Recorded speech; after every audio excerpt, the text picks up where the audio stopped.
Bonjour à toutes et à tous et bienvenue sur De Vraie Vie, le podcast qui vous emmène vivre ailleurs. De Vraie Vie, ce sont des conversations, des parcours de femmes qui ont osé partir pour se réaliser, mais également des questionnements, des astuces pour pouvoir partir à l'étranger et surtout une bonne dose de motivation pour vous dire que oui, c'est possible. Pour ce nouvel épisode, j'échange avec Perrine, qui est illustratrice, mais pas seulement.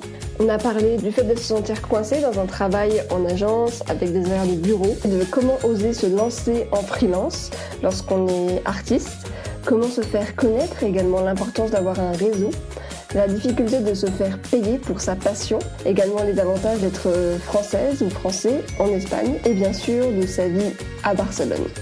Voilà, je vous laisse découvrir ce nouvel épisode, j'espère qu'il vous plaira. En tout cas, n'hésitez pas à me faire vos retours sur Instagram, Twitter ou avec une petite note sur iTunes. Bonne écoute! Bonjour Perrine. Perrine, tu es illustratrice, graphic designer et aussi artiste murale. J'essaie de le traduire en français. Muraliste, je crois. Que ça Muraliste, on dit. Ok, super. Et donc tu fais aussi des illustrations. Donc j'ai vu pour des livres, des flyers, des posters. Tu as récemment fait une collaboration aussi avec une marque de bijoux. Quand on te demande ce que tu fais dans la vie, en fait, tu réponds quoi? C'est une bonne question parce que je me demande souvent ce que je dois répondre justement parce que j'ai fait des études de design graphique, donc je pourrais dire que je suis graphiste, mais c'est pas forcément l'étiquette qui me colle le plus à la peau. Moi, j'utiliserais plus illustratrice. J'aime bien ce terme. Et oui, et le mot artiste, bon, bah c'est vrai que je pourrais aussi l'utiliser parce que je fais des expositions, je fais des peintures, j'ai aussi des projets très artistiques, mais je sais pas, c'est un terme que je trouve assez prétentieux et du coup, je préfère me définir comme illustratrice tout terrain. Voilà. D'accord. Oui, parce que artiste, on voit souvent je sais pas, le mec dans son atelier, un petit peu Oui, je tout sais seul, pas. qui... Il y a un peu un imaginaire autour du mot artiste qui, moi, me correspond pas trop Ouais. parce que je trouve que ça rend la personne inaccessible un petit peu. Donc, Ouais, je vois ce que tu veux dire. Ok, alors on va revenir un peu sur ton enfance rapidement. Toi, j'ai vu que tu as grandi dans le sud de la France, donc c'est un petit village près de Nice. C'était comment ton enfance? Moi, j'ai le souvenir d'une enfance très heureuse. Je viens d'une famille nombreuse, on est 4 enfants. D'accord. Et ça, pour moi, ça a été génial parce que c'est un peu comme se balader avec sa petite colonie de vacances partout. Donc c'est vraiment chouette. Et puis on s'est un peu éduqués les uns les autres puisqu'on a à peu près 5 ans d'écart les uns avec les autres. Et donc c'était suffisant pour être amis, mais en même temps tuteurs les uns des autres. Et oui, j'étais une enfant timide, assez introvertie et avec un imaginaire, mais vraiment très très très développé. Hein. Je pouvais passer des heures entières dans ma chambre à me raconter des histoires. Je sais même pas exactement ce que je faisais, mais vraiment je m'occupais seule. Et même parfois ça inquiétait mes parents qui disaient mais comment c'est possible qu'elle s'occupe autant de temps comme ça. Voilà, donc j'étais vraiment dans mon monde quoi. Et je pense que cette partie un petit peu enfantine de ma personne est restée à l'âge adulte. Donc parfois je suis vraiment dans mon monde. Les gens qui me connaissent le savent. Ça fait partie aussi du monde de l'illustration, des artistes. Ouais, Peu... je pense que oui, il y a une partie de ça aussi. Ouais. Et est-ce que c'est là du coup que tu as commencé à avoir un intérêt pour le dessin? Oui, alors moi, ce que je dis toujours, c'est que j'ai pas de souvenir à un instant T d'avoir commencé à dessiner. J'ai dessiné comme tous les enfants prennent leur crayon à l'école maternelle. Mais c'est juste que je me suis jamais arrêtée, en fait. Et je pense qu'il y a un moment où, vers l'adolescence, où il y a une espèce d'autocensure de certaines choses, comme chanter, danser, dessiner, que je trouve triste, en fait. Mais moi, elle m'est arrivée pour, par exemple, chanter et danser.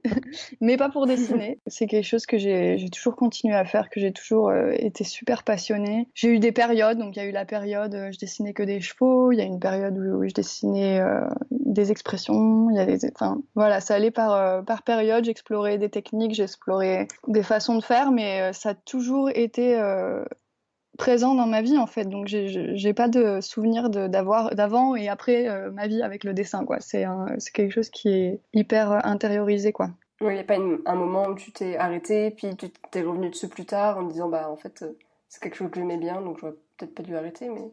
Non, vraiment non. En tout cas, si c'était pas dessiner, c'était explorer la couture ou faire du bricolage. Enfin, il y avait toujours quelque chose de créatif, quoi. Donc vraiment, ouais, ça fait partie de ma personnalité, je peux dire même. D'accord. Et t'as des parents, par exemple, qui sont artistes ou dans ta famille, des gens qui sont artistes ou pas du tout? Alors ça, c'est rigolo parce que oui, mon grand-père aimait beaucoup, mon grand-père maternel aimait beaucoup reproduire des tableaux. Et c'est rigolo parce que mes deux parents, donc, ils sont pas dans des univers artistiques. Mon père, il est ingénieur informaticien Ah oui, et ma maman, elle est infirmière scolaire. d'accord. Mais les deux revendiquent un peu à leur manière mon côté créatif. Je trouve ça assez rigolo. Mon papa, quand il fait des croquis de ses réseaux informatiques, pour lui, c'est de l'art. Du coup, D'accord. il dit que ça vient de là. Et ma maman, de son côté, elle fait beaucoup de poterie. Du coup, voilà. Donc non, enfin, techniquement, pas vraiment. Je viens pas d'une famille forcément d'artistes non plus. Mais en tout cas, ils m'ont toujours encouragée. Et ça, vraiment, je leur en suis très reconnaissante. C'est que à aucun moment il y a eu un jugement de ah mais non, tu vas pas faire ça de ta vie, ou non, ça a toujours été. En fait, je pense que c'était tellement évident aussi. Je Pour dessinais eux ou tellement pour tout le toi? temps pour tout le monde en fait. Ouais. Et j'ai exprimé le fait que je voulais faire ça dans la vie très tôt, et en fait ça a suivi, et il y a eu à aucun moment quelqu'un qui a essayé de s'opposer à ça, quoi. Bah, c'est super. D'avoir de Ouais, l'encouragement comme ça, ouais, c'est une chance. une grande chance, ouais, c'est sûr. Et quand tu dis que tu as toujours su que tu voulais faire ça, c'était quoi? Comment est-ce que tu te le représentais dans ta tête d'enfant, ce métier plus tard? Alors, je sais pas trop. Je sais qu'à un moment, je dessinais des histoires, des contes que j'illustrais, et je me disais, oh, je me verrais bien faire ça plus grande. Puis après, je dessinais des animaux. Alors, je me voyais bien illustrer aussi, je sais pas, des, des livres sur les animaux. Ensuite, j'ai dessiné des mannequins. Alors ça, c'était plutôt ma période adolescente, des mannequins avec des jolies fringues, un peu Ouais. style magazine, quoi. Donc je me disais que je voulais être styliste. Je suis un peu passée par tout, mais toujours voilà, assez liée au dessin. Et puis assez tôt, j'ai commencé, ouais, je pense que même fin du collège, début du lycée. À chercher des orientations, à discuter avec des gens qui avaient fait des carrières artistiques, à essayer de savoir comment j'allais m'orienter. Et j'avais même eu une grosse hésitation à faire le bac STIR appliqué, que je n'avais pas fait parce que je m'étais rendu compte qu'en fait, sans le faire, on pouvait aussi ensuite se mettre à niveau en faisant des prépas ou des mises à niveau après le lycée. Donc j'étais déjà, je crois que j'avais, je sais pas, 14 ans, j'étais déjà très renseignée et j'avais des choses très claires sur, ok, je fais un bac ES, pas me fermer porte au cas où. Ah oui, quand Mais même. si, voilà. Mais oui, parce qu'on m'avait dit quand même STR appliqué. Bon, après, tu vas pas n'importe où, quoi. Tu vas quand même dans Hmm. des carrières artistiques, c'est quand même un premier pas. Oui, mais si Je tu m'étais savais déjà que tu voulais faire ça. Ah oui, je savais déjà. Mais je m'étais dit, bon, je prends la sécurité, puis en plus, ça m'intéresse, je vais faire éco. Et après, de toute façon, j'aurai toujours l'option de faire une mise à niveau, une prépa, ce que j'ai fait finalement. Et donc c'est là à 18 ans où tu es partie donc étudier le design de mode, enfin le stylisme en Suède, c'est ça? Oui. Alors t'es resté combien de temps? Une année. Alors en fait, ouais, j'avais tout juste, je sortais du lycée. Bon, dans ma famille, c'est une sorte de tradition, donc je m'étais jamais posé la question si c'était bizarre ou pas. Mais on est beaucoup à être partis à l'étranger entre le lycée et les études. Donc c'est pas vraiment un programme Erasmus, c'est avec une association qui s'appelle AFS. AFS? Et ils font quoi cette association? Et en fait, c'est une association qui a été créée pendant la Seconde Guerre mondiale, si je ne me trompe pas, entre les brancardiers allemands et français. Ils s'échangeaient les enfants pour la paix dans le monde. Ça, c'est l'histoire un peu initiale. Et ensuite, ça a été, voilà, le principe a été gardé. Et en fait, c'est des échanges. Donc toi, tu vas une année vivre dans une famille D'accord, qui, ouais. qui fait ça bénévolement, mais c'est vraiment pour le partage des cultures. Et donc moi, dans ma famille, à toutes les réunions de Noël, on avait toujours un Chilien, une Colombienne, Génial. une Bolivien, enfin quelqu'un, un mec des États-Unis. Enfin, il y avait toujours quelqu'un, quoi. Et ça a été assez naturel pour moi, vu que mon père l'a fait à 17 ans, ma sœur aussi, etc. Et du coup, moi, à 17 ans, je dis moi aussi, je veux partir. Quoi, normal, quoi. Et je vais faire mon expérience aussi à l'étranger. Et donc, je suis partie, ouais, en Suède, près du cercle polaire. Oh là là, génial. Et c'était quoi? C'était comment? C'était froid. Ouais, j'imagine. Je me rappelle de l'hiver à -30 sur mon vélo avec les larmes de glace. Ouais, c'était une expérience très forte, ouais. Ils prennent quand même le vélo là-bas, Ah ouais. même si... Ok. Ah ouais, ouais, il y a pas de, nous on est paralysés à au moindre flocon de neige. Là-bas, il y a pas de problème quoi. Toutes les tempêtes ne sont pas un obstacle pour le vélo. Non, c'était vraiment super. J'ai rencontré des gens chouettes et puis j'étais très jeune. J'ai appris aussi à parler suédois, Ah, super. à avoir des notions en mode. Et je me suis après aussi rendu compte que c'était pas forcément la mode que je voulais faire, mais que j'aimais bien en tout cas ce monde, mais d'un peu plus loin. Donc, D'accord. Et pourquoi t'as pas aimé? je pense que c'est le côté un peu très superficiel de la chose qui me repoussait. D'accord. Parce que tout ce qui était création, j'aimais beaucoup. Mais ouais, il y a tout un artifice qui va autour de ça qui m'appelait pas tellement. Finalement, maintenant, en étant illustratrice, j'ai toujours ce goût, par exemple, pour les motifs qui est très prononcé. Je fais beaucoup de motifs même dans mes illustrations. Et j'ai comme projet un jour de lancer une marque d'accessoires et de textiles que j'aurais designé. Mais pas forcément comme quelque chose de mode, mais plutôt comme une marque locale, un peu décomplexée, quoi.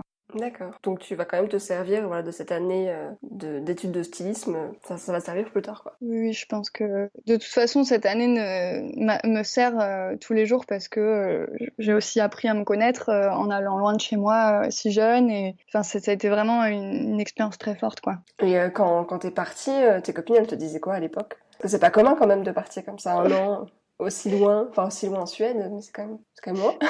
Oui, bah, j'avais choisi la Suède justement parce que il y avait plus ou moins tous les pays du monde en fait dans le catalogue entre guillemets de l'association. Mais moi, je voulais pas aller trop loin parce que bon, quand même, puis j'étais un peu jeune et ça me faisait un peu peur quand même. Mais et puis en même temps, les pays scandinaves, je me disais c'est fou, c'est pas loin et vraiment je connais pas quoi. Et donc ça m'attirait plutôt. Je savais que en termes de design et de plein de choses, ils étaient assez ouverts aussi écologiquement, etc. Donc ça m'attirait. Et mes copines, bah, elles trouvaient ça bien, mais beaucoup de gens me disaient mais ah bon, mais pourquoi t'attends pas Erasmus et tout, c'est trop bizarre. Mais t'es sûre, un an, tu sais que tu pourras pas revenir parce que oui, il y avait une clause comme quoi on pouvait pas vraiment revenir, sauf cas d'urgence. C'était pour une immersion totale. Même pour Noël, c'est ça Ouais, ou... voilà, non, Ah oui, Noël, je l'ai d'accord, ok. passé avec ma famille suédoise, ouais. Ok. Ouais, les gens, enfin les personnes autour de moi étaient assez surprises, bon, mis à part ma famille qui trouvait ça tout à fait normal. Mais bien, enfin dans l'ensemble, personne l'a vraiment mal pris. De toute façon, je pense que c'est que du positif. Après, surtout en faisant une carrière plutôt artistique, je me mettais pas trop de bâtons dans les roues. Je sais que c'est un problème pour les personnes, par exemple, qui veulent faire bon après je m'y connais pas trop, mais des prépas de commerce, etc. Parce que ça fait une coupure d'un an. Et je sais qu'en France, c'est assez mal vu le fait d'avoir un trou dans le CV entre guillemets. C'est vrai. Mais en même temps, t'es parti pour étudier, donc tu peux très bien partir pour étudier. Alors peut-être Oui, pas une prépa, mais faire un an, enfin, ouais, lié au commerce. oui, oui, oui. Alors après, moi j'étudiais, mais j'étais au lycée suédois. C'est comme si j'avais fait une deuxième terminale en fait. Donc c'était quand même des études de mode parce que là-bas c'est super bien fait. Nous on a des CAP, etc. Bah eux au lycée ils ont des voies professionnalisantes dans tous les domaines quoi, coiffure, mais dans le même lycée quoi. D'accord. Donc tout le monde a le même niveau, c'est ça, mais avec une Exactement. spécialisation. Et à ton retour, du coup, tu as Alors. décidé de revenir en France, c'est ça? À Paris? Alors de Suède, ouais, de Suède, en fait, j'ai fait des recherches pour préparer l'année de mon retour, où je regardais justement les mises à niveau en art appliqué et les prépas. Et je suis revenue de Suède juste une petite semaine ou quelques jours pour passer le concours d'une prépa que j'ai eu. Et j'ai eu justement, grâce à cette expérience, je pense en grande partie, parce que ça a assez impressionné le jury, que bah, déjà que je fasse le voyage, que si jeune, je sois partie une année à l'étranger. J'avais beaucoup dessiné là-bas en Suède, j'avais fait beaucoup de choses et du coup j'avais pas mal de matériel T'as à déjà leur un book? présenter. Ouais, c'est ça. Et ça ça a vraiment joué en ma faveur. Donc comme quoi certains me disaient ouais non, pars pas parce que après pour intégrer une école ça va être compliqué. Ben, honnêtement tout le contraire quoi.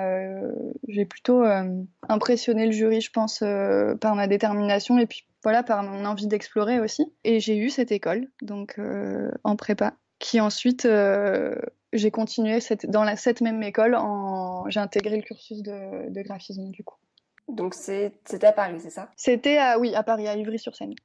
Et c'était combien d'années ça t'est resté combien de temps à Paris? Alors moi je suis restée 4 ans à Paris puisque c'était 3 ans on va dire la licence de graphisme et un an la prépa avant. Et donc là, t'as appris quoi du coup parce que j'imagine qu'on n'étudie pas que le design graphique en 3-4 ans. T'as vu un peu de tout, ça t'a permis de trouver ta voie peut-être Oui et non. Alors, c'est-à-dire que première année, c'est une prépa pour préparer toutes les écoles d'art confondues, c'est-à-dire les beaux-arts, les arts décoratifs, hein, vraiment, voilà. Donc, ils nous préparent au concours d'entrée. Donc là, c'est vraiment, il y a de tout. Il y a du dessin de nu, du dessin de nature morte, du dessin de création, du dessin d'imagination, de l'histoire de l'art, etc. C'est vraiment assez ample et très dans la pratique et dans le, on va dire, fait main, quoi. Il y a très peu d'ordinateurs, enfin, il y avait peu ou pas d'ordinateurs en prépa. Ce que j'aimais beaucoup, moi, je m'éclatais.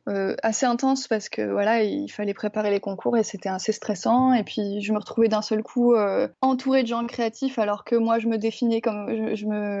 définissais pardon comme quelqu'un de créatif et c'était un peu mon truc extra. Et là, je me retrouvais bah tout à fait normal puisque Ouais. tout le monde était très créatif. Donc et puis je revenais de Suède, j'étais un peu décalée, mais c'était vraiment une belle année d'apprentissage.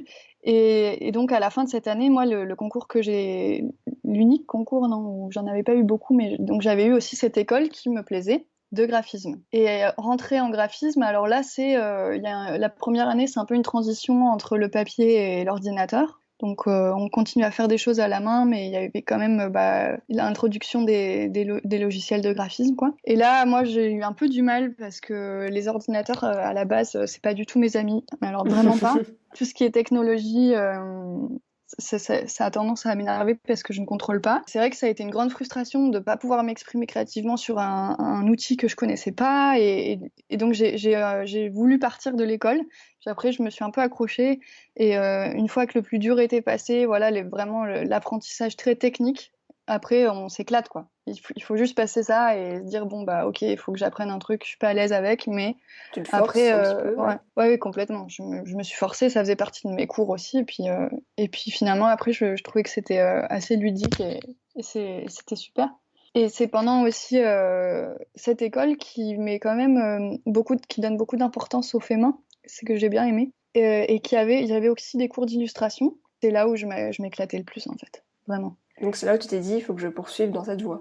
Je me suis pas dit ça, mais je sentais que j'aimais bien, mais qu'il y avait quelque chose qui me complexait. Je sais pas, le fait de me comparer aux autres, parce qu'il y avait vraiment des gens très talentueux Mhm. dans cette école et dans ma promo, et je me sentais un peu pas hyper à l'aise en fait. Et je pense que c'est le fait d'avoir voyagé à l'étranger qui m'a donné l'impulsion d'oser aussi, je pense. D'oser faire quoi? D'oser faire cette école, c'est ça que tu veux dire?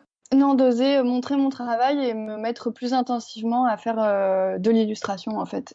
Parce que sinon, t'aurais pas osé, tu penses? Je sais pas. C'est que l'ambiance de Paris, alors je sais pas si c'est lié au fait d'être étudiant et du coup de ne pas s'en sentir encore légitime ou quoi que ce soit, ou si c'était plutôt l'ambiance parisienne qui me correspondait pas énormément parce que c'est vrai que dans le milieu de l'art, j'adorais Paris hein, et j'adore Paris et etc. Mais c'est vrai il y a une ambiance qui pour moi me pèse venant d'un petit village du sud de 3000 habitants. C'était assez, il y a un côté assez snob Ouais, je vois ce que tu et veux dire. pas mal dans le jugement en fait. Et moi, ça me bloquait pour montrer mon travail. Je me sentais pas forcément à l'aise. Donc je pense qu'il y a plusieurs facteurs. Il y a aussi le fait que voilà, j'étais encore en études et que je cherchais mon style et je le cherche toujours. Et je pense que c'est une éternelle recherche qui est agréable aussi. Mais voilà, je pense que ouais, le fait d'avoir posé mes valises ailleurs, ça a été une impulsion en fait pour moi. Comment est-ce que tu as géré justement cette concurrence qu'il y a entre les différents étudiants d'une école d'art comme ça? Ça te met de la pression un petit peu et toi, comment t'as fait pour le gérer au quotidien? Bah, nous, on était une promo très soudée. Bah, d'ailleurs, on est toujours très amis. Mais c'était pas vraiment qu'on ressentait une concurrence directe parce qu'en même temps, on faisait plein de projets ensemble et on s'éclatait. Mais il y avait vraiment des personnes qui étaient plus à l'aise que d'autres avec leur travail et le fait de le montrer, etc. Et moi, je faisais peut-être partie des gens qui avaient plus honte, en fait, ou pas sûr, ou un peu un pas derrière, quoi. D'accord. Je sais pas si ce que je fais, c'est bien, ou si ça vaut quelque chose, ou etc. Et de voir ces personnes qui arrivaient bien, bah, c'était inspirant. Et en même temps, c'était un peu un blocage de bah, est-ce que je vais y arriver, quoi, aussi, un jour. Ouais.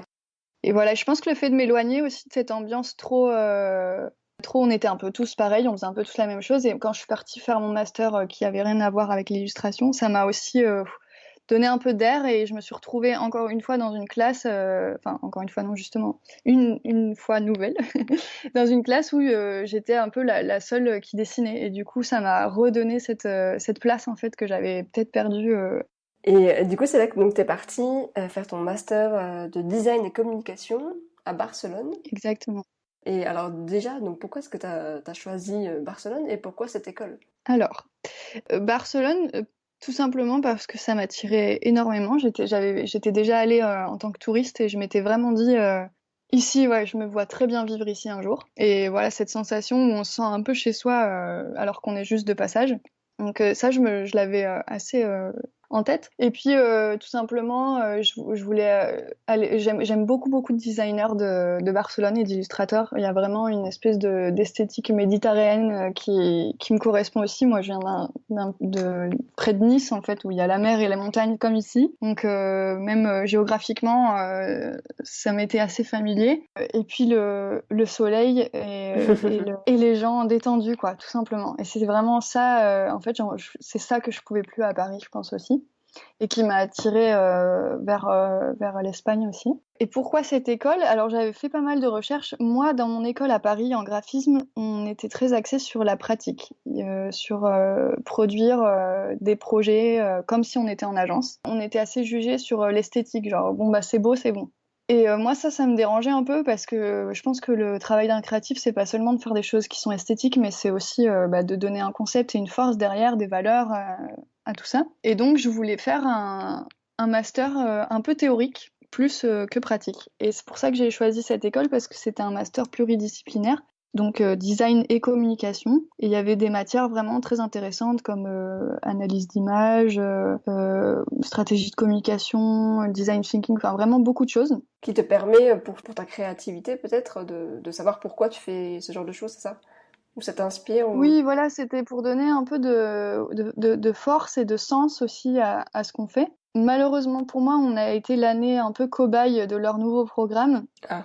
qui s'est avéré, ouais, qui s'est avéré très très focalisé sur l'investigation en fait, sur la recherche dans le design. Donc c'était vraiment assez scientifique finalement. Et donc moi ça m'a beaucoup frustrée parce que je me sentais vraiment, c'était hyper universitaire. Fallait lire des articles scientifiques, etc. Bon et je me sentais vraiment pas dans mon truc quoi. Puis en plus bon après c'était en espagnol donc j'ai appris l'espagnol sur le tas. Ah oui! Alors attends, faisons une pause là-dessus.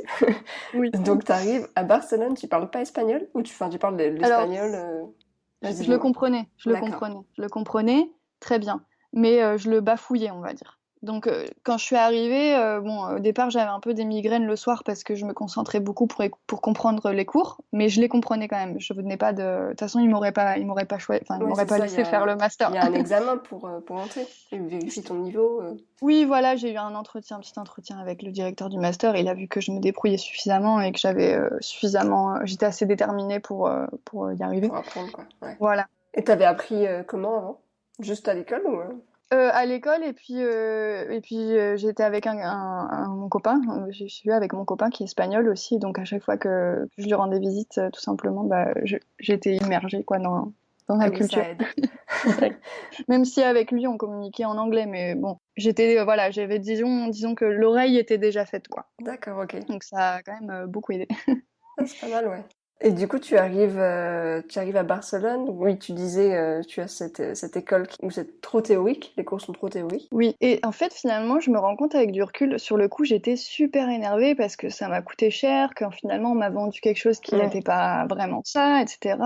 J'étais vraiment pas contente et avec le recul, je me dis, mais en fait, heureusement, parce que le fait d'avoir été frustrée autant que ça pendant mon master, ça m'a donné le déclic, en fait, de ce que je veux, en fait, c'est dessiner. D'accord. Donc ça t'a aidé à trouver ta voie. Ça m'a aidé oui, à plus tourner autour du pot, quoi. À dire non, non, mais en fait, ce que tu veux, c'est dessiner, quoi. Et donc, je passais mon temps à dessiner aussi pour me défouler un peu des fois, parce que il y avait des cours très intéressants, mais d'autres où voilà. Et donc, c'est vraiment en parallèle de ce master que j'ai fait à Barcelone que j'ai commencé à développer un maximum tout ce qui est illustration et à vraiment me lancer à fond dedans, quoi. Super. Donc toi, tu finis ton master Et donc là, tu décides de te lancer directement dans le freelance ou est-ce que tu avais envisagé avant, je sais pas, de travailler en agence, de travailler... Alors, après mon master, je me suis dit, je vais faire comme tout le monde, je vais chercher un travail. Alors, j'ai cherché un travail et j'en ai trouvé. Donc à Barcelone toujours. À Barcelone, oui, oui. Moi, je suis bien ici. Donc, en fait, je me suis dit, ouais, si je pose mes valises. En plus, je parle espagnol maintenant, donc tout va bien. Donc voilà, donc j'ai cherché un travail, j'en ai trouvé un. Puis pour cause économique, ça a fermé. Puis après, j'en ai trouvé un Tu autre. faisais quoi comme travail? Alors, le premier travail que j'ai fait, je travaillais pour une entreprise chinoise qui faisait des dessins pour des produits qui seraient ensuite vendus dans des bazars chinois. C'est pas glamour du tout. Mais malheureusement, il n'y avait pas grand-chose sur le marché du travail pour des profils comme le mien, sans beaucoup d'expérience, sortant de... Et en fait, la tâche n'était pas du tout intéressante. Hein. Fallait faire des petits dessins style cookies pour des tasses et tout ça, des trucs un peu cul à praline, quoi. Mais en fait, on était une super équipe de jeunes et on s'éclatait toute la journée. Ça, c'était vraiment le plus important. Mais malheureusement, pour raisons économiques, ils ont fermé en fait le boutique, donc on s'est retrouvés un peu du jour au lendemain À devoir trouver à autre chose, regarder quoi. le ciel, voilà. Donc ça, c'était un peu le coup dur. Bon, sur le coup, on l'a pris avec beaucoup d'humour parce que du jour au lendemain, ils nous ont convoqués pour nous dire ça. Oh, non, ils nous ont convoqués le soir même pour le lendemain, un par un. Et puis ils nous ont dit un par un que Mais ciao, niveau quoi. législation, là, ça se passe comment? Parce que c'est pas la France. Donc si t'es viré, t'as rien derrière, quoi, c'est ça? Si, alors il y avait une indemnisation parce que on n'avait pas fauté, hein, c'était de leur part. Donc on a touché une petite une indemnisation, mais qui était proportionnelle au mois travaillé. Moi, ça faisait 3 Ah mois oui, que j'y étais, donc autant te dire que ça n'a pas été d'accord. grand-chose. Mais bon, sur le coup, on en a beaucoup rigolé. On s'est retrouvés à 10 heures du matin au bar du coin en dessous. Puis on s'est dit, on est jeunes. De toute façon, c'était pas le boulot de notre vie, clairement. Et puis voilà, quoi. On a tous cherché autre chose. Et oui, d'expérience en expérience, en fait, dans un travail, on va dire, normal, avec une journée de bureau etc. Je me suis vraiment rendu compte que ça me convenait pas en fait. Ça me convenait pas pour plusieurs raisons. Alors déjà, la première, c'est que je me sentais hyper coincée. Le fait d'avoir Hmm. Un d'être là cadre. de telle heure à telle heure, de devoir demander la permission pour prendre un jour. Hmm. Ça, c'était bon. Après, c'est la réalité hein, pour beaucoup de gens, mais Ah bah, moi, ça je me te posait un comprends. énorme problème. Et aussi avec la hiérarchie. Le fait de devoir rendre des comptes à quelqu'un et de faire valider tout ce que tu fais par quelqu'un qui est au-dessus de toi. Et je pense que depuis petite, en fait, j'ai un peu un problème avec l'autorité, entre guillemets. Et c'est quelque chose qui ne me convient pas parce que je me sens réduite, en fait. Et voilà, j'ai senti plein de choses par ces expériences-là et je me suis dit, bon, vu que dans mon temps libre, je fais 1000 projets personnels. Tu faisais quoi, par exemple, comme projet? J'ai illustré un conte avec une personne qui avait écrit un petit conte pour les enfants. Je faisais des petites interviews pour des magazines, je participais à des fanzines. Enfin, j'avais plein de choses en tête et j'étais très dynamique et je me suis dit, bon, tout simplement, pourquoi ça marche pas? Donc, pourquoi ne pas se mettre en freelance et utiliser tout ton temps pour faire ce que avant tu faisais comme hobby, mais qui en fait pourrait se devenir un travail, en Parce fait. que quand tu faisais ces petites choses en plus, t'étais jamais rémunéré, c'est ça? Tu le faisais pour le plaisir. Parce que c'est ta passion finalement, donc... C'est ma passion, voilà. Donc en fait, on me fait plaisir, quoi, si on me demande quelque chose. Ça, c'est un peu une lutte quotidienne de faire comprendre que c'est un travail, que ça demande certaines capacités et que voilà, quoi. Ça demande de la réflexion, et puis des retouches, j'imagine. Oui, oui, il y a beaucoup de retouches, de la passion. Il y a tout un travail au préalable de recherche, d'inspiration. Moi, en général, quand on m'appelle pour un projet qui peut avoir une force conceptuelle, bah, j'essaie de trouver un concept qui soit bien, pas seulement que ce soit beau. Voilà, tout ça, c'est un travail qui se paie, en fait. Et ça, du coup, tu penses que ce côté-là, c'est avec ton master de design et communication finalement que t'as réussi à l'avoir? Oui, je pense que ça a aidé. Ouais, c'est sûr que ça a aidé. À me donner des compétences peut-être un petit peu plus entre guillemets commerciales. Même si le côté gestion n'est pas vraiment mon fort, je suis pas hyper à l'aise avec les chiffres et j'ai tendance à être un peu trop, pas trop bonne, mais je me rends pas compte en fait. Je me rends pas compte parce que je suis vraiment plus créative que commerciale. Et au départ, je me faisais souvent avoir quoi quand on me voyait des mails, ouais, j'adore ce que tu fais, tu peux pas me le faire gratuit parce que comme ça, gna gna gna. Moi, je disais, attends, on a dit qu'on aimait bien ce que tu fais, ah bah trop cool déjà, alors je le faisais, quoi. Et après, j'ai compris que non, que ça me demandait du temps, qu'il fallait qu'aussi que je vive, quoi. Donc non. Donc au fur et à mesure, tu apprends aussi de tes erreurs, quoi. D'accord. Et comment est-ce que tu as trouvé tes premiers clients? Comment t'as fait pour te faire connaître finalement? Eh ben, ça, vraiment, ça a été un peu, pas du jour au lendemain, bien sûr que non, mais en tout cas, le processus dans ma tête, il a été assez immédiat. C'est que quand je faisais ce master et que je me suis rendu compte que quand j'ai eu ce déclic que ce que je voulais, c'était vivre du dessin, à cette époque-là, je montrais presque pas ce que je faisais en fait. Et là, je me suis dit, bon, c'est clair, si tu veux faire ça dans ta vie, il va falloir que les gens voient ce que tu fais. Que ça te plaise ou pas, mais il faut que les gens sachent que tu existes et que tu dessines, quoi, parce que sinon ça va juste être impossible. C'est mieux, oui. Et donc voilà. Non, mais c'était vraiment une prise de conscience de bon, maintenant t'arrêtes de te cacher, t'arrêtes d'avoir honte et tu t'y vas quoi à 100%. Et je me suis mise beaucoup plus sur les réseaux, voilà, à passer du temps sur Instagram, enfin qui finalement est un peu la vitrine en tant que créatif quoi. Et puis j'ai commencé à envoyer des mails à tous les trucs trop cool avec lesquels je voulais collaborer ou travailler ou etc. que j'avais jamais osé contacter et je me suis dit le nom tu l'as quoi. Le nom tu sais que tu l'as déjà donc vas-y. T'as rien à perdre, c'est un mail, ça coûte pas d'argent. Voilà. Et du moment où je me suis décomplexée là-dessus, j'ai envoyé des flopées de mails et je continue à le faire, qui parfois se retrouvent dans les spams, qui parfois sont pas répondus, beaucoup de fois même ne sont pas. Voilà, j'ai pas de réponse. Mais dans ces marées de mails, il y a eu des réponses super encourageantes, des projets qui sont nés, des ricochets sur d'autres personnes qui ensuite sont venues me chercher. Enfin, voilà, ça a été hyper positif. Et depuis ce jour-là, je me suis pas arrêtée en fait d'être en constante recherche et être dynamique et en vouloir quoi, tout simplement. C'était qui ces personnes à qui t'as envoyé des mails? C'était quoi? C'est des journaux, des... Euh, Tout un peu. Des marques que j'aimais bien, comment on dit, des magazines dans lesquels j'aurais aimé apparaître ou faire illustrer des articles. Vraiment plein de choses très différentes. Oui, des marques textiles, des boutiques pour leur proposer s'ils voulaient avoir des illustrations que je faisais. Voilà. Et au fur et à mesure, je me suis fait un réseau aussi. Puis c'est comme ça aussi que j'en suis arrivée à faire ma première fresque, justement. Tout simplement, j'étais rentrée dans une galerie qui s'appelle Miscellanea, ici à Barcelone, que j'avais repérée parce que sur les réseaux, elle revenait en permanence sur les illustrateurs que je suivais. J'y suis allée et avec cette appréhension, boule au ventre, en me disant, mon Dieu, ils vont m'envoyer bouler parce que j'avais un peu pas cette habitude, mais c'est vrai qu'à Paris, souvent, tu rentres quelque part, on te regarde de haut en bas, on te dit qu'est-ce que tu fais, bon bref, on te juge un peu.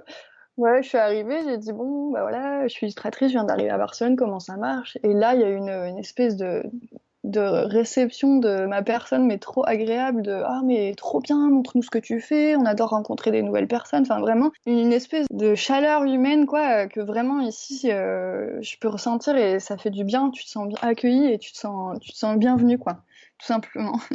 Et donc j'ai envoyé mon travail et je lui ai dit, écoute, à la galeriste, donc j'avais mis des travaux à moi dans sa boutique, et je lui ai dit, voilà, moi j'ai un défi 2018, parce que j'adore me mettre des défis. D'accord. Et, Chaque année, et c'est je ça? lui ai dit, ouais, ou chaque année, ou par trimestre, ou par, enfin des objectifs en tout cas.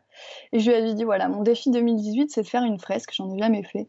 Si tu connais quelqu'un, vu que t'es galeriste, qui par hasard aurait besoin ou pourrait me donner l'opportunité, bah voilà, tu sais où me trouver et tout. Et elle me dit, sur ce, elle me dit, bah écoute, on va redécorer, on va retaper tout le bar du haut, parce que c'est une galerie qui fait galerie d'exposition, boutique d'illustration et bar. Et elle me dit, ce mur, il est à toi. Et je dis, waouh, dans une galerie d'illustration qu'en plus je respecte énormément parce qu'il y a vraiment des très très bons artistes là-bas.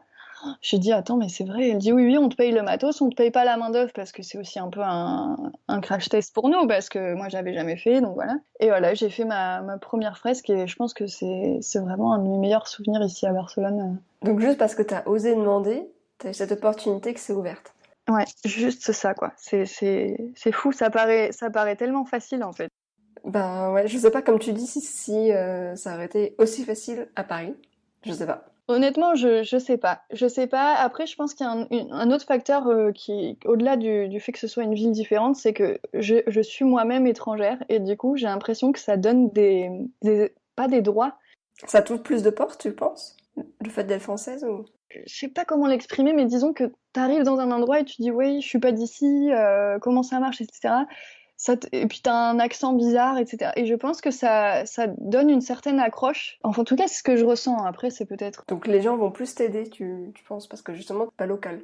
T'as un côté un peu plus exotique, quoi. Et puis, tu dis que t'es française, les Français, pour des points, sont très mal vus, mais pour d'autres, sont très bien vus. Et du coup, je sais pas, moi j'ai l'impression, en tout cas, que ça m'a aidé à oser faire des choses, parce que je me suis dit, au pire, je dis que je suis pas d'ici et que je savais pas. Je Voilà. connais pas. Voilà, moi je sais pas. Et justement, est-ce que tu as eu des difficultés à ton arrivée ou alors ou alors plus tard en Espagne parce que justement tu es française dans le cadre de ton travail? Non. Honnêtement, d'être française, c'est plutôt, j'ai eu de la chance, c'est plutôt une bonne chose ici. Parce qu'ils ont quand même beaucoup de respect pour la France. Contrairement à... Moi, j'ai beaucoup d'amis d'Amérique latine. Ici, vraiment, enfin, ils ont pas de chance, quoi, parce ils sont vraiment pas bien traités. Ils sont vraiment traités comme les immigrés pauvres, alors que c'est tout à fait faux. En étant européenne et française, je pense que c'est plutôt quelque chose de positif ici. Mais au-delà du fait que je sois française ou allemande ou quoi que ce soit, le fait que je parle espagnol, ça fait que tout est assez fluide en fait et qu'il se pose plus trop la question de où tu viens, qu'est-ce que tu fais, vu qu'on peut communiquer, y a pas vraiment de différence quoi. Je pense que ça aide vraiment parce que espagnol comme français, on n'est pas connu pour être très bon en anglais non plus. Non, c'est pas faux. Et tu parles pas du tout catalan? Ouais, le catalan, bon, c'est vrai que Barcelone, c'est très cosmopolite, donc il n'y a pas forcément que des Catalans, il y a beaucoup d'Espagnols d'autres villes, il y a beaucoup de gens d'Amérique latine, etc. Donc c'est vrai que le catalan, c'est leur langue et qu'ils la parlent, mais ils n'ont aucun problème à switcher en espagnol aussitôt qu'ils voient bien que toi, tu parles pas catalan. Et moi, je le comprends plus ou moins, on va dire, mais j'ai jamais été confrontée à cette nécessité vraiment de le pratiquer, en fait. Est-ce que tu as des mentors ou des gens que tu as été voir justement pour avoir des retours sur ton travail qui t'ont donné des conseils? Des mentors, oui, je sais pas si le mot mentor, mais en tout cas, par exemple, cette galeriste qui m'a donné cette opportunité, on est resté en très bons termes. J'ai fait ma première exposition là-bas et je la vois un peu comme ma marraine, quoi. Dans le sens où elle me conseille quelle technique d'impression serait plus pro, elle me donne des adresses. Enfin, voilà, moi je suis arrivée, j'avais jamais vendu une seule illustration, quoi. Donc au départ, je faisais des impressions trop moches et je m'en rendais même pas compte. Puis elle m'a dit, regarde, tu sais, si tu utilises cette technique, c'est plus joli, ça te coûte plus cher, mais ça rend mieux, etc. Et voilà, elle m'a aidée à me guider, le fait de savoir que j'avais cette porte ouverte là-bas. Elle m'a toujours dit, hein, si tu as besoin de faire une expo, tu sais que tu peux venir me présenter un projet. Donc voilà, ça c'est de l'or, savoir qu'il y a quelqu'un qui est prêt potentiellement à adhérer à ton projet parce qu'il te connaît et qu'il aime bien ton travail. Après, une autre personne qui a été importante aussi pour moi, c'est Eva, c'est la directrice d'un magazine ici local un peu de surf et de skate et de street art. Et je leur avais écrit, comme dans ces marées de mails, je leur avais écrit. Et elle m'avait répondu très gentiment qu'elle aimait beaucoup mon travail et qu'elle avait écrit un conte pour enfants dans contexte hors travail, plutôt personnel, il y a quelques années, et elle aimerait beaucoup que je l'illustre. Ah, génial. Voilà. Et donc on a fait ce projet ensemble qui est terminé. On l'a présenté à des maisons d'édition qui sont pas hyper réceptives, donc on va plutôt tenter des concours. D'accord. Et on va voir ce qui va se passer. Mais le fait d'avoir eu ce projet avec elle, ça nous a pas mal liés. Et je sais qu'elle pense toujours à moi s'il y a une opportunité sur laquelle je pourrais coller en termes de style et de personnalité. Elle m'appelle, quoi. Et après, voilà, il y a plein d'autres personnes comme ça. Mais oui, j'ai réussi à me créer un réseau comme ça, tout simplement en osant faire les premiers pas, quoi. Donc tu dirais que c'est essentiel pour avoir une carrière dans l'illustration, enfin dans l'art en général, d'avoir un bon réseau? Ouais, en tout cas, je parle pour moi. Je peux pas dire que c'est le cas pour tout le monde. Peut-être qu'il y en a qui fonctionnent autrement. Pour moi, c'est primordial en fait d'avoir un bon réseau. Pas forcément un réseau hein, dans le sens intéressé, mais vraiment des gens qui aiment ton travail, qui te connaissent. Et il faut vraiment jamais, surtout quand on travaille en freelance et sans agence, parce que c'est mon cas. Je suis pas représentée par une agence. D'accord. Donc je suis moi mon agent, mon attaché de com, mon tout. Ah, En tu fait, fais c'est moi tout. qui, ouais, je fais tout. Ça, bah parfois c'est fatigant, mais bon bah ça fait partie du jeu, tout simplement. Et du coup, oui, t'as appris comment, du coup, tout ce qui est gestion, démarchage, etc. Tu t'es auto-formée? Oui, alors j'allais presque te répondre à j'ai appris en me trompant. Ah oui. Mais c'est presque vrai, quoi, parce que vu que je n'ai aucune notion de commerce, de marketing ou de quoi que ce soit, j'ai appris en testant, en me trompant beaucoup de fois et au fur et à mesure, tu trouves tes techniques. Moi, je me suis parfois fait aider par des personnes qui sont plus à l'aise avec les chiffres ou qui ont tout simplement plus d'expérience en freelance que moi et qui m'ont dit écoute là ma cocotte avec ce client là va falloir faire ci ça parce que t'es en train de te faire avoir. Voilà, il y a eu des gens autour de moi, des erreurs qui sont devenues des forces et le tout fait que mais je suis toujours à fond dans cet apprentissage hein. Très très honnêtement au jour d'aujourd'hui je peux pas me considérer comme une très bonne commerciale non plus mais voilà, on apprend en fait au fur et à mesure aussi la valeur de son travail et en voyant qu'il y a des boutiques qui aiment ce qu'on fait et en voyant qu'il y a des gens qui achètent ce qu'on fait sans me connaître, parce que moi jusqu'à maintenant, toutes les personnes qui aimaient ce que je faisais, c'était la famille, les amis, etc. quoi. Et donc je me disais mais forcément qu'ils aiment parce que ils me connaissent et puis quand il arrive le moment où bah il y a vraiment des gens qui ont rien à voir avec toi et qui adorent ce que tu fais, etc. Et Tu qui prends achète? aussi oui, et qui achètent aussi, qui mettent de l'argent pour ça. Tu prends conscience que bon, ok, c'est un métier et en fait, il faut aussi que toi-même tu te prennes au sérieux. Pas dans le sens, ouais, je suis une star, mais il faut te prendre au sérieux pour que les gens te prennent au sérieux et voilà. Et tout ça, je pense que c'est un processus peut-être plus long pour des profils très créatifs comme moi et tête en l'air. Mais c'est possible en tout cas, c'est possible puisque je le fais donc. Et t'aurais un conseil pour des gens justement qui dessinent, enfin, qui font de l'illustration, qui sont pas forcément très fiers ou qui ont un peu honte de montrer leur travail pour bah, justement pour oser et pour s'affirmer, comme tu dis, se prendre au sérieux? Moi, je sais que quelque chose qui m'a énormément aidée au tout départ, c'était de participer à des fanzines. Donc, je sais pas si Je connais pas du tout. tu connais pas. Alors, en fait, des fanzines, c'est juste des petites, des mini livres, des mini éditions. Souvent, c'est des collectifs qui organisent ça et en fait, ils donnent tous les un mois, tous les 2 mois, tous les ans, enfin tous les comme ils veulent, un thème. Je sais pas, par exemple, jungle.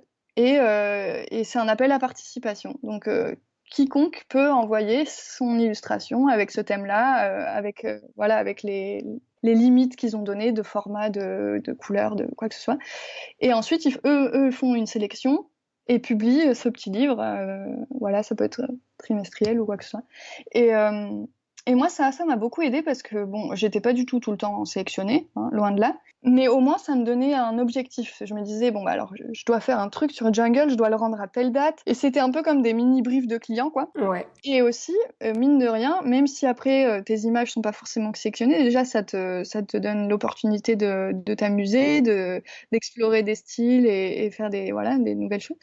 Et ça te fait un portfolio, quoi. exactement, ouais. Ouais, parce que comment tu débutes quand t'as pas de clients, faut quand même que t'aies des choses à montrer. Donc ça va être avec des petites choses comme ça, ouais, j'imagine des Bon, choses. après, on peut aussi faire des projets perso, mais je sais que ça me donnait une première impulsion. Étant un peu pas très sûre de moi, au moins j'avais déjà, on va dire, un brief et j'avais plus qu'à y répondre, entre guillemets. Et puis parfois ça marchait, des fois j'étais publiée. Et d'ailleurs, je continue à participer à des fanzines parce que je trouve que c'est des super initiatives. J'adore le monde du fanzine. C'est souvent des groupes d'étudiants qui organisent ça. Il y a des fanzines plus sérieux qui sont plus professionnels, mais ouais, je pense que c'est le tips que je donnerais à des personnes. Mais après, ouais, après, je pense que chacun trouve son chemin aussi. Quel est le meilleur conseil et le pire conseil qu'on t'ait donné? Le meilleur conseil, je l'ai dit tout à l'heure et c'est quelqu'un qui me l'a donné, c'est le non, tu l'as déjà. Et ça, c'est vraiment vrai. Le fait de rien envoyer, rien montrer, rien. Eh ben, au moins, on sait que le résultat, c'est qu'il va rien se passer. Donc ça m'a vachement aidé. Je me suis dit, mais j'ai rien à perdre, en fait. Exactement, ouais. Ton style, j'ai regardé, c'est plutôt quelque chose de très coloré. Comme tu le dis, c'est plein de spontanéité. Est-ce que tu te définis comme quelqu'un d'optimiste et est-ce que tu as un objectif derrière ça, derrière ton art? Est-ce que je me définis comme quelqu'un d'optimiste? Je pense que oui. Je pense que je suis optimiste et parfois j'ai des moments bipolaires où je suis complètement hyper négative. surtout en parlant des contextes géopolitiques et de l'état de notre planète. Ça, c'est quelque chose qui m'affecte énormément et des fois, je me dis, mais on est foutus, c'est pas possible, on est foutus, y a rien qui va, les gens font n'importe quoi, ça va pas le faire. Mais je dirais que quand même, au fond, moi, j'ai une espèce d'impulsion d'espoir et de positivisme parce que je me dis, de toute façon, euh, même si c'est foutu, même si c'était le cas, autant vivre en ayant de l'espoir et en étant positif et en faisant des choses positives, parce que bon, sinon, la vie serait triste, quoi. Donc, ouais, je pense que je suis quand même quelqu'un de positif et c'est ce que j'essaie d'apporter dans mon travail. Parfois, il n'y a pas forcément de concept ou de quelque chose de très... Il n'y a pas forcément de message très fort derrière, parfois. Mais c'est juste que ce soit une image agréable, légère, qui rend assez heureux. Et c'est souvent les retours que j'ai, c'est ouais, c'est coloré, c'est festif, Et moi, ça, je pense que c'est déjà une victoire pour moi, en fait, parce que il y a des personnes qui sont pas forcément touchées par l'art, l'histoire de l'art, etc. Mais voir une jolie image, eh ben, ça égaye un peu leur journée. Donc moi, ça, je trouve que c'est bien aussi. Et plus récemment, quand j'ai dû faire mon projet d'expo, ma première exposition qui a eu lieu du coup au mois de juillet, là je m'étais dit si je fais une expo, par contre, je veux pas faire des choses gratuites, quoi. Je veux vraiment faire un beau projet qui me colle à la peau et être fière de le présenter parce que je sais pas, c'était voilà, je voulais faire ça comme ça. Et donc la dernière série de peintures que j'ai faite pour cette exposition, c'était un peu comme une mise à nu des questions que je me pose sur plein de thèmes sur la sexualité, le genre, la tolérance. D'ailleurs, l'exposition s'appelle Intimité symbiotique. Oui, donc c'est bien dans le thème en plus de ce dont on parle en ce moment sur les Oui, réseaux et tout. Donc... exactement. Non, mais c'est vraiment, ouais, c'est tout ce qui se parle dans les réseaux en ce moment, bah, du coup, a un peu ricoché sur moi et moi j'ai absorbé tout ça et voilà, ça m'a vraiment, ça me touche vraiment tout le mouvement féminisme, humanisme, enfin, tout ce qu'on peut entendre, écologiste, etc. Et je me suis dit comment moi je peux transmettre, comment je peux mettre ma pierre à l'édifice alors que je suis pas forcément une oratrice, je suis pas forcément quelqu'un qui écrit bien, donc je me suis dit, bah, je vais le faire à travers le dessin, quoi. Et donc j'ai fait cette exposition qui est un peu comme une ode à l'affection, au respect, à l'introspection. Donc voilà, il y a un peu beaucoup de thèmes. C'est un peu comme si voilà, je me mettais à nu et je partageais. C'était vraiment, ça partait d'une envie de partager avec un public des préoccupations et voilà, et des questions que je me pose sans donner de réponse, mais tout simplement en ouvrant un dialogue et toi, qu'est-ce que tu penses en fait de tout ça? C'était un peu l'idée. Et voilà. T'as eu des retours par rapport à ça? Par rapport à cette expo? Oui, oui, j'ai eu des retours assez positifs de personnes. Alors, il y a eu des personnes qui n'ont pas forcément lu l'abstract enfin, qui n'ont pas vraiment cherché plus loin ce que voulait dire l'expo. Ils ont juste regardé les tableaux et puis voilà. Mais même comme ça, ils m'ont dit, mais ouais, je me suis sentie bien en regardant ces tableaux. Et je me suis dit, bah trop bien en fait. Même s'ils savent pas du tout pourquoi je l'ai fait et tout, voilà, tous les concepts et toutes les valeurs que j'ai mis dedans, ça a quand même au bout du compte transmis Un message quelque chose, positif, quoi. voilà, un message positif et une sensation de bien-être et c'était vraiment mon désir, quoi. Et après, il y a des personnes qui se sont beaucoup plus intéressées. J'avais fait un flyer justement avec les questions est-ce que je m'aime moi-même, qu'est-ce que c'est être une femme, qu'est-ce que c'est être un homme, bon, voilà. Il y avait plein de questions comme ça qui correspondaient au tableau. Et il y a des personnes vraiment qui sont été sensibilisées. Je pense que de toute façon, qu'on le veuille ou non, c'est des questions qui, en plus d'être actuelles, sont un peu intrinsèques à l'être humain parce que c'est un peu des questions aussi existentielles parfois et donc je pense que ça a touché un peu tout le monde. Après, il y a eu des personnes qui ont pas forcément réagi. Après, voilà, c'est une exposition. Moi, j'étais pas là non plus pour être en constant dialogue avec les personnes. Et puis, j'étais pas là tout le temps, mais oui, je pense que dans l'ensemble, ça a porté ses fruits et en tout cas, pour moi, même sans parler du public, ça a été vraiment une super expérience aussi. D'introspection et puis j'ai vraiment pu faire ce que je voulais, quoi. Il y avait pas de demande, c'était moi qui proposais un projet d'exposition, donc il y avait pas de client, il y avait pas de validation, il y avait rien, quoi. C'était vraiment et donc c'est un peu pas mon bébé, mais c'est vrai que c'est le dernier projet enfin non, pas le dernier projet, mais ouais, c'est le dernier en tout cas que j'ai vraiment à cœur et qui a beaucoup de sens pour moi. Et justement, comment est-ce que tu fais pour t'organiser entre tes projets clients où tu dois, où derrière, bah, t'as une rémunération et puis tes projets coup de cœur où tu le fais vraiment pour toi et donc ça t'apporte rien financièrement, mais Comment est-ce que tu fais pour t'organiser, pour trouver le bon équilibre? Bah, je sais pas, ça se fait assez naturellement. Je pense que tout ce qui est projet client, souvent il y a des deadlines, etc. Donc c'est assez, le calendrier est assez clair. Et donc ça va un petit peu entre guillemets en priorité parce que bah il faut il faut Ouais. manger. Et puis non, mais puis je dis ça, puis parfois c'est des super projets où je m'éclate. Hein. Là, j'avais fait une étiquette de vin il y a pas longtemps pour un château en Provence. Enfin, il y a vraiment des trucs où je m'éclate. En plus, je dis ça, mais et les projets plus perso, je pense qu'ils viennent combler un petit peu les petits trous ça devient vraiment c'est dans mes moments de relax en fait je m'arrête jamais de travailler parce que c'est tellement une passion que quand il y a plus le travail entre guillemets rémunéré, après il y a la naissance d'un autre projet que j'avais en tête et tout se mélange. Tu pourrais juste regarder Netflix après avoir fait ce que tu... Mais non, enfin c'est vraiment une passion quoi. Ah bon, après ça m'arrive de temps en temps quand même. Faut pas déconner. Mais c'est vrai que c'est quelque chose qui est complètement comment on dit inhérent à ma personne quoi. Je suis tout le temps, mais c'est agréable en fait. Hein, c'est vraiment. Mais même je pense que si je pouvais pas dessiner ou créer ou avoir des projets comme ça, je sais pas, je me sentirais à moitié morte. Enfin, j'en sais rien, mais ça m'est encore jamais vraiment arrivé. Mais c'est vraiment presque un besoin quoi. Tu le vois pas, ouais, sans dessiner quoi, un jour dans ta vie. Si, il y a des jours où je dessine pas, mais si je dessine pas, c'est que je suis allée faire le tour des boutiques pour donner des illustrations. Enfin, il y a toujours quelque chose qui est lié avec ça, en fait, d'un moment ou un autre. Et est-ce que tu as justement des techniques pour rester créative? Alors, j'ai pas forcément de technique pour rester créative, mais dans mon cas, alors je sais qu'il y a vraiment ce stéréotype de ouais, on crée tellement mieux quand on n'est pas content, quand on est malheureux. C'est Et je sais vrai. qu'il y a des personnes qui Oui. écrivent, qui disent ça, mais Moi j'ai longtemps c'est eu cette image. Mais en fait, Mais je on pense que s'en pour fout. certaines personnes, c'est vrai. Enfin, je Ah veux oui, dire, ok. je dis pas qu'ils mentent. Moi, j'avais écouté un podcast aussi où c'était une écrivaine qui disait que on écrit que dans la souffrance et la douleur, mais c'est peut-être très vrai pour cette personne, quoi. Mais moi, dans mon cas, j'ai besoin d'être bien, en fait. Et donc, plus que des techniques pour être créatif, c'est plutôt prendre soin de moi. Et en prenant soin de moi, le reste, ça va un peu, ça va être fluide, en fait.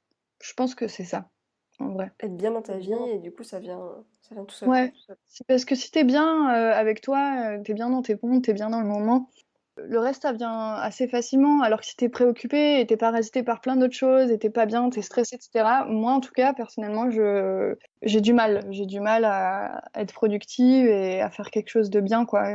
Donc voilà, je dirais que pour moi c'est ça. Et est-ce que tu as eu un rituel d'artiste? Un genre de journée type entre guillemets? Plus ou moins, on va dire que le matin, je vais plus répondre à des mails ou écrire des mails, comme je disais. Après, parce que le matin, de toute façon, je suis un peu tu sais, dans le brouillard, donc je préfère faire des choses assez calmes, le temps d'émerger. Et puis après, bon, moi j'aime bien aussi faire du sport, hein, ça me défoule, ça me fait du bien. Tu fais quoi comme sport? Moi, je vais à la salle de sport et je nage. Je fais du vélo, tout ça. Je suis pas du tout compétitive, donc du coup, je fais pas de sport en équipe, parce que vraiment, moi, c'est vraiment pour moi, pour me sortir bien avec moi-même. Et j'avais essayé plus jeune les sports d'équipe, ce n'est pas pour moi du tout. Et voilà, et après, bon, plutôt l'après-midi, les choses plus dynamiques, comme bah, mettre en place un processus créatif ou peindre ou aller démarcher des boutiques ou enfin voilà, tout ce qui est un peu plus. Tu t'organises comment? Tu fais une liste des choses que tu dois faire ou alors Ouais. tu... Ouais. Alors ça, c'est toute ma vie tourne autour des listes. Je suis très papier et je suis D'accord. très agenda. Et j'ai un agenda où il y a tout ce que je dois faire par jour. Donc bien sûr, ça ne marche pas toujours. Ouais. Mais en tout cas, je me mets vraiment des objectifs au moins dans la semaine, quoi. Dans la semaine, il faut que ça se soit fait. Et il y a des petits rêves de bon bah appeler telle marque, faire des choses comme ça. Et je me dis que je le fais et je le fais, quoi. Ça, c'est souvent vrai. Je dis ce que je fais et je fais ce que je dis. Ça, en général, j'essaie de faire ça, en tout cas professionnellement. Le reste aussi, mais ouais. C'est quelque chose que j'essaie d'appliquer au maximum parce que c'est vrai que c'est bien. En plus, moi, de base, je suis pas très organisée et je trouve que de poser sur le papier, de dire ce que Ouais. tu dois faire, ça te structure énormément. Et c'est tellement satisfaisant de pouvoir barrer un truc aussi Je suis que d'accord. j'adore, quoi. J'ai commencé un bullet journal, tu vois. Qu'est-ce que c'est? Et ben en fait, c'est juste ça, hein. C'est juste c'est un journal de bord de ta vie en gros où tu te mets des Ouais. objectifs 6 mois, des objectifs par mois, par semaine, et en fait chaque jour tu dois définir à l'avance. Donc la veille au soir, tu dois dire bah demain je vais travailler sur ça, ça, ça. Et puis tu coches quand c'est fait, tu reportes si tu l'as pas fait, etc. Puis tu peux faire d'autres choses. Je sais pas, moi j'ai par exemple le nombre d'écoutes du podcast. Tu vois, je le note. Ah oui. Ou alors les livres que tu as envie de lire, ou alors le nombre d'aquarelles que tu as fait par semaine, ou ce genre de trucs, tu vois. Voilà. Ok. Mais c'est un peu, mais en fait ça prend un peu de temps à tenir. Et ouais, et du coup je l'ai commencé, et c'est vrai que je trouve que ça aide bien pour s'auto-organiser, quoi. Sinon ça peut partir dans tous les sens, quoi. Je pense que le simple fait de prendre le temps de l'écrire, rien que ça, déjà, ça structure pas mal Ouais, la pensée. Parce que souvent, on est là, oh, j'ai 1 milliard de trucs à faire. Bon, attends 2 secondes. Et là, tu poses sur le papier et tu dis, non, mais en fait, c'était pas tant que ça. Mais comme c'était pas structuré, ça prenait beaucoup de place dans ma tête, en fait. exactement. Donc ça, c'est vrai que moi, pour moi, c'est un peu obligatoire, enfin, c'est primordial de faire ça. Est-ce que tu dirais que Barcelone, ça t'aide à nourrir ta créativité? Ouais, je pense que oui. Je pense que oui parce que je me sens bien ici en fait. Ça rejoint un peu ce que je disais tout à l'heure. J'aime bien l'ambiance de cette ville parce que enfin, elle correspond pas mal à comment j'ai envie de vivre parce que c'est dynamique mais assez détendu. Voilà, c'est une ville dynamique mais pas dynamique Pas crispée ou pas. stressante, quoi. Voilà, Hmm. c'est du dynamisme positif de. Bon, il y a plein de choses qui sont pas bien à Barcelone, mais comme toutes les villes, il y a du bon, il y a du mauvais. Mais en tout cas, ouais, je suis assez bien ici. Le seul bémol, c'est qu'il n'y a pas trop de verre. Il y a pas trop de parcs, il y a pas trop de. Non. Ça, c'est un petit peu ce qui me manque cruellement, mais sinon, les gens sont ouverts, Il y a ils la sont. plage. Ouais, il y a la plage. Et puis, en fait, les gens sont ouverts et sympathiques. Et ça, c'est vraiment quelque chose presque qui m'a choquée au départ, quoi. Par exemple, t'attends, tu fais la queue ou tu vois qu'un resto est plein, bon, tu fais un peu la grimace de bon, bah, on va aller ailleurs parce qu'il n'y a pas de place. Et là, t'as quelqu'un qui sort en courant. Non, mais attends, on a presque fini, attends 2 secondes, on te Wow, file la table. Et tu dis quoi, mais il y a une pardon. arnaque. C'est pas possible. Ah ouais, non. Je travaille ici, tu vois. Et non, c'est vraiment ça qui fait que ça me donne envie déjà de rester. Et puis, ça me fait tomber plein de barrières de peur aussi, puisque comme tu vois qu'à chaque fois que ça se passe bien et qu'il y a une bonne relation et qu'il y a un bon accueil et tout ça, bah, tu recommences, quoi. Et quand t'es arrivé dans la ville au départ, tu connaissais déjà des gens, ou t'es arrivé avec Non, ton copain, c'est ça, ou oui, pas? je suis arrivée avec mon Hmm. copain et non, je connaissais personne d'autre. C'est Mais, difficile de se faire des relations comme ça. Bon, après, t'as fait les études, donc c'est pas Mm. vraiment Alors pareil, mais... j'ai connu bah, la plupart des gens que j'ai connus au départ évidemment c'était via mon master. Mais après comme c'est bon Barcelone c'est une ville assez de transit, il y a pas mal de gens qui restent pour 1 an, pour un Erasmus, pour un VIE, pour un truc. Il y a beaucoup de gens qui viennent et qui partent. Et surtout dans mon master il y avait beaucoup de gens d'Amérique latine et pour des problèmes de visa ou tout simplement parce qu'ils étaient là que pour 1 an ils ont dû rentrer.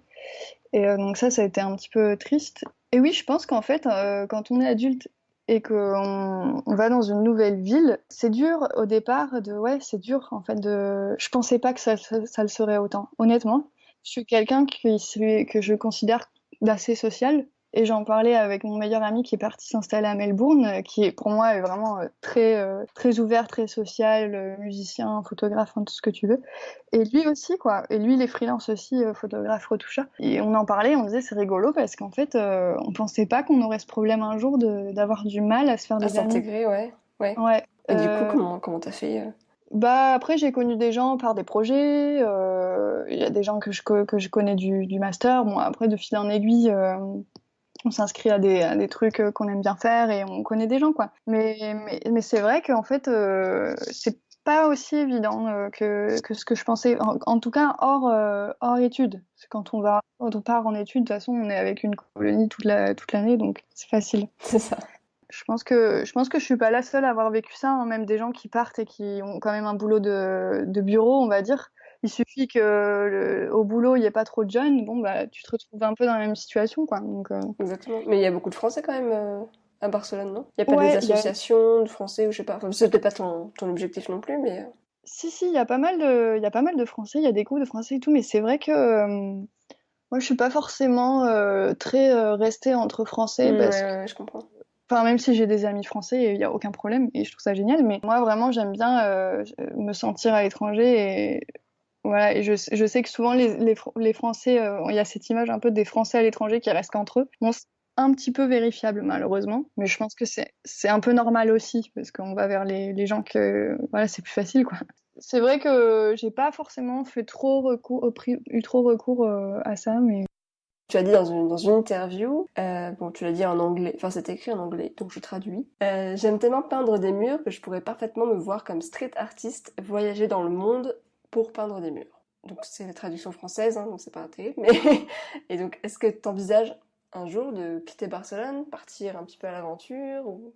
oui, oui. Moi, de toute façon, Barcelone, c'est pas une ville où je me vois toute ma vie parce qu'il y a pas assez d'accès à la nature, tout simplement.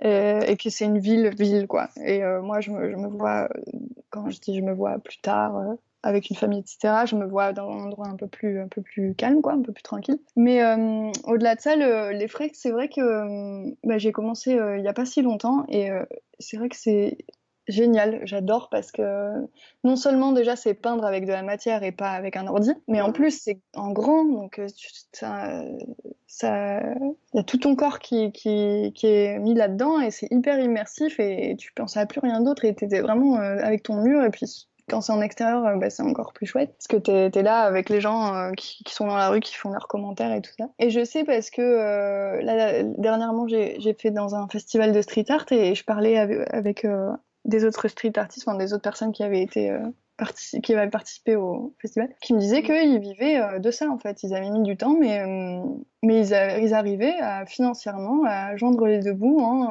participant à des appels de festivals, de mairies qui veulent repeindre tel truc, voilà. Et voilà, et il faut être assez mobile pour ça parce que c'est pas en restant dans une ville que tu vas repeindre tous les murs, quoi. C'est sûr. Et moi, ça, je trouve que c'est assez chouette, ça m'attire pas mal de bouger, de peindre parce qu'il y a une dimension que j'adore dans le fait de faire des fresques, c'est la dimension sociale en fait, parce que souvent le fait de faire une fresque c'est un peu considéré comme une performance aussi, donc ça dépend dans quel contexte tu le fais, soit c'est une demande d'un client qui veut, je sais pas, à l'intérieur de son hall d'entreprise une fresque, bon dans ce cas-là la dimension sociale elle est bof, à part si tu fais le design avec les gens qui sont concernés, mais souvent quand c'est dans la rue bah, il y a les gens qui viennent, qui te parlent. Voilà, il y a un côté un peu événementiel aussi, donc Ouais, tout à fait. non, c'est assez sympa. Et comment ça se passe? On te donne un thème et tu crées comme tu veux, ou alors tu dois valider, je sais pas, le schéma de ce que tu dois faire auparavant? Comment ça se passe? Bah, ça dépend en fait dans quel contexte je peins. La toute première fresque que j'ai fait, c'était décoratif dans cette galerie que je parlais tout à l'heure. Ils avaient pris un dessin à moi, une illustration avec un motif. Ils avaient dit on voudrait quelque chose dans ce style-là avec ces couleurs. Donc j'avais fait des propositions et ça s'était fait assez rapidement. Ils avaient dit ah oui celle-là on adore et puis voilà je l'avais fait. Après il y a eu une mairie qui m'avait appelé pour peindre deux fresques dans leur centre de jeunesse et en fait j'ai refait non seulement j'ai fait une fresque mais j'ai refait toute leur identité visuelle. Ah oui, d'accord. Donc ça t'a apporté un autre projet. Ouais. Ça, c'était un super projet. D'ailleurs, je reste en contact avec eux. On va certainement en faire plusieurs. Et voilà, et donc je leur avais trouvé tout un concept autour du puzzle, le fait qu'on était tous des pièces différentes, mais qu'ensemble on formait une grande pièce, etc. Donc j'avais trouvé tout un concept. Et à partir de ce concept-là, ensuite j'ai donné une esthétique. Et à partir de cette esthétique, j'ai créé la fresque qui est assez abstraite, mais c'est un peu des formes entremêlées. Donc là, c'était pas forcément une thématique. Ça venait plutôt de leur demande de refaire une identité visuelle. Et de fil en aiguille, on en est arrivé à faire ce design-là. Et après, par exemple, pour le festival de street art dont j'ai participé la semaine dernière, ça se passait dans une prison qui vient de fermer, la prison La Modelo.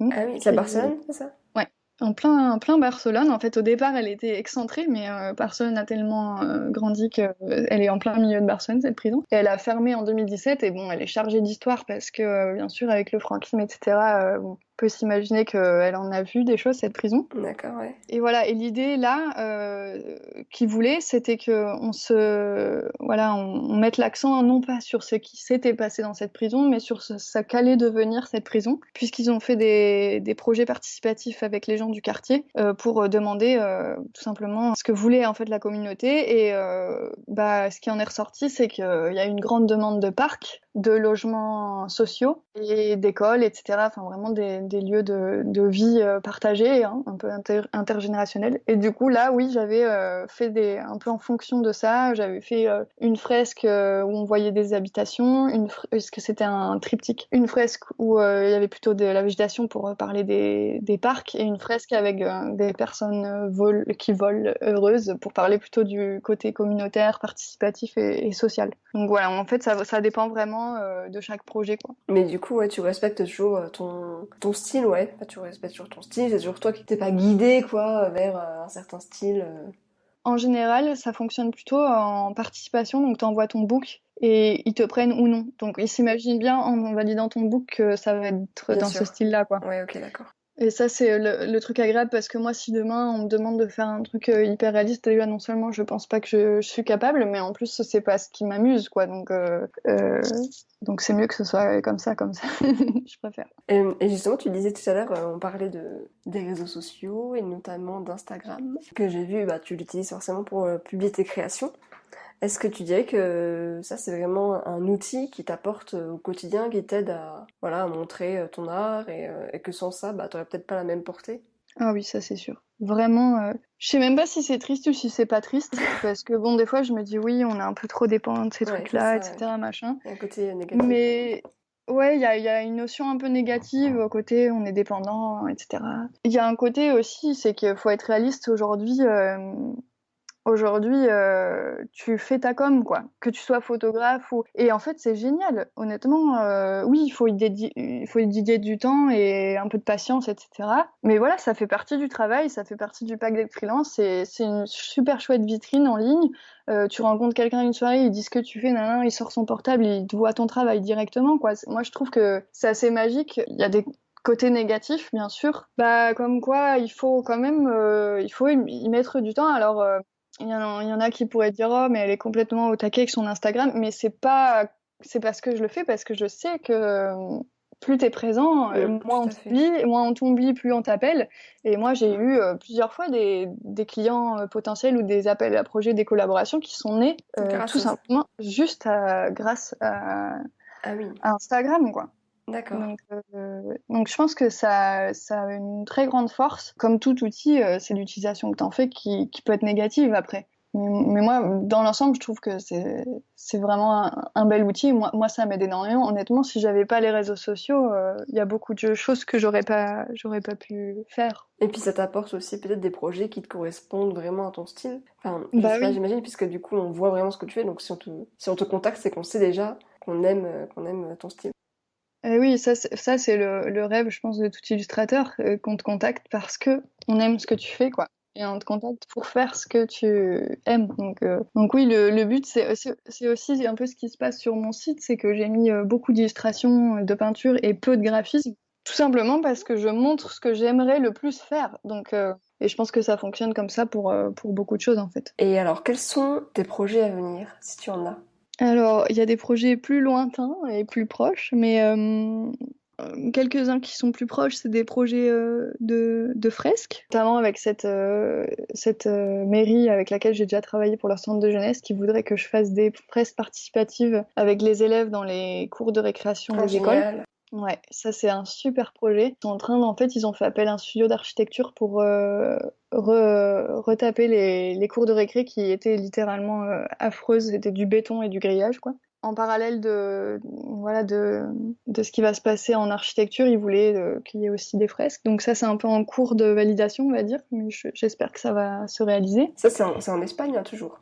Oui, D'accord. oui, c'est Santa Coloma, c'est une petite ville qui est collée à Barcelone. Après, un projet un peu plus lointain parce qu'il faut que je le mette en place, que je le finance, etc. Mais c'est comme je parlais tout à l'heure, j'aimerais bien faire de l'illustration appliquée à de l'accessoire. Donc ça va me demander un peu plus de travail parce que voilà, ça va demander de l'investissement. Il faut que ce soit bien fait, donc il faut que je trouve des producteurs qui pourraient m'imprimer des tissus localement, etc. J'ai envie de faire ça bien, quoi. Pas d'aller imprimer en Chine pas cher, mais de faire quelque chose d'assez local, bien fait. Aussi, ouais. Voilà, assez éthique et l'idée ce serait peut-être faire des foulards, des chaussettes, des t-shirts. Je ne sais pas encore exactement, mais Oui, parce que j'ai vu que t'as fait une collaboration avec une marque de bijoux. Donc t'as même fait 2 fois. En remontant ton fil Instagram justement, j'ai découvert que alors il y a des bijoux que j'avais, il y avait d'autres bijoux il y a des bijoux. Les premiers c'était un projet perso que j'avais fait ça à la maison toute seule parce que j'adore les bijoux. Et la deuxième fois, c'est parce que j'avais rencontré ces 2 personnes qui ont cette marque de bijoux dans un petit marché. Et je leur avais dit, oh là là, mais ce que vous faites, c'est exactement ce que j'aurais fait, parce que j'avais à cette époque-là le projet de faire des bijoux, en découpe laser dans du bois, exactement ce qu'ils faisaient, quoi. Et je leur avais dit, oh, bah, c'est trop bête, maintenant que j'ai vu ce que vous faites, je vais pas faire mon projet parce que c'était pareil, quoi. Et ils me disent, non, mais dis pas ça, au contraire, nous on adore ce que tu fais, dessine-nous une collection, on fait ça en collab et tout. Et voilà, génial, vraiment génial. Et en plus, c'est des personnes adorables et on bosse bien ensemble et je suis assez contente de la collection qu'on a fait. Donc oui, plus de collaboration, toujours plus. Et de projets un petit peu vers des objets, en fait, c'est ça? J'aimerais bien, oui, faire des objets, continuer mon activité de faire des fresques. Et après, moi, je suis très ouverte, honnêtement. Plein de projets divers et variés me plaisent.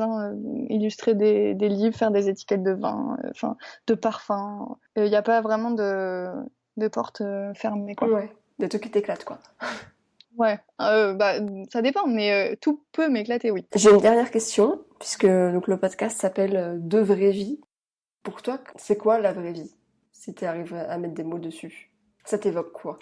La vraie vie, pour moi, c'est vivre en phase avec soi-même, je crois. En phase avec qui on est, avec qui on veut être et pas paraître. Je pense que ça, c'est quelque chose qui se passe beaucoup dans cette société où il y a une espèce de checklist avec plein de trucs à avoir fait ou faire. Et la vraie vie, justement, c'est... Et moi-même, je suis pas vraiment capable de le faire, mais c'est de se détacher de cette checklist et dire, mais moi, je fais ma vie, et moi, je suis ça, et j'ai ces valeurs-là, et on n'a pas besoin de me dire ce que je dois faire et comment je dois être. Je pense que c'est ça la vraie vie. Que quand tu te détaches de toutes ces attentes sociétales, à mon avis, tu vis plus proche de toi. Tout à fait, je partage. Merci beaucoup Perrine. Merci à toi. Merci d'avoir écouté De Vraie Vie. Si vous avez apprécié cet épisode, n'hésitez pas à me le dire avec des étoiles. Vous pouvez également me suivre sur Instagram, @devraivie. À bientôt!